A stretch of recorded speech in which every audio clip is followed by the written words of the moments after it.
Сәлеметсіңдер ме оқушылар? Қазақ тілі сабағына қош келдіңдер.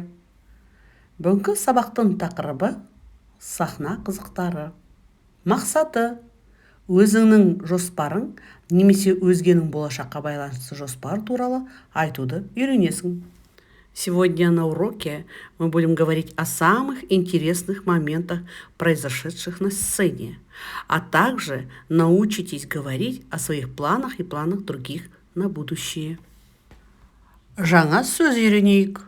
Сазгер, композитор, қазылар алқасы, жюри, тілші, корреспондент, журналист, көрермендер, зрители. Оқушылар, суретке назар аударайық. Суретке қарап, Жеңіс пен Алтынайдың көрсеткен өнерлері туралы айтыңдар. А теперь обратите внимание на картинку и расскажите о выступлении Жеңіс и Алтынай.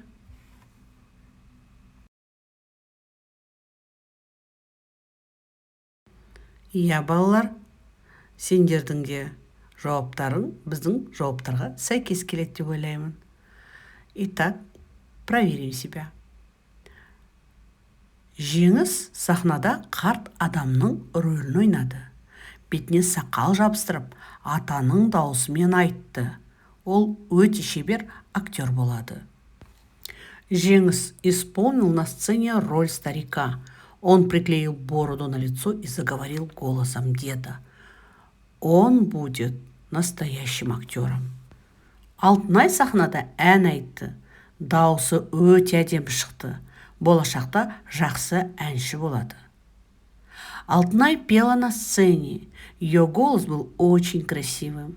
В будущем она будет хорошей певицей. Оқушылар, келесі кестедегі сөйлемдерді оқып, етістіктердің жасалуына назар аударайық. Мен болашақта актер боламын. В будущем я буду актером. Мен болашақта актер болғым келеді. В будущем я хочу быть актером. Мен танымал биші боламын. Я буду известным танцором. Мен танымал биші болғым келеді. Я хочу быть известным танцором. А теперь обратите внимание на глаголы боламын, буду, и болғым келеді, хочу быть. Боламын, то есть это в форме ашық рай, в изъявительном наклонении.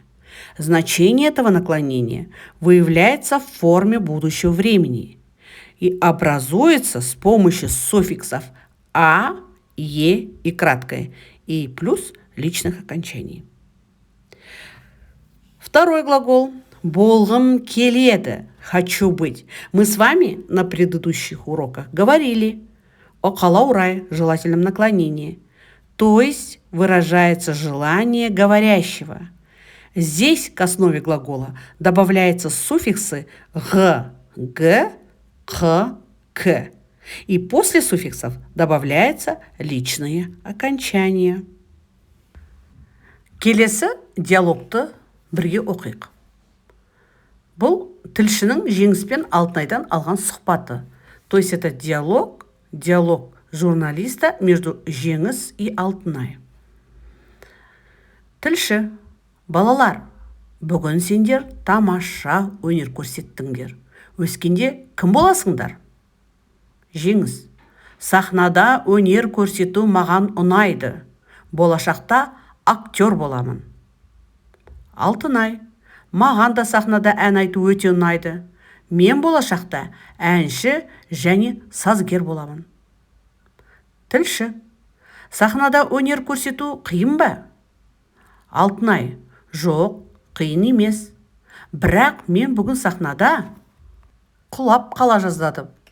Жеңіс: ал менің сақалым түсіп қала жаздады.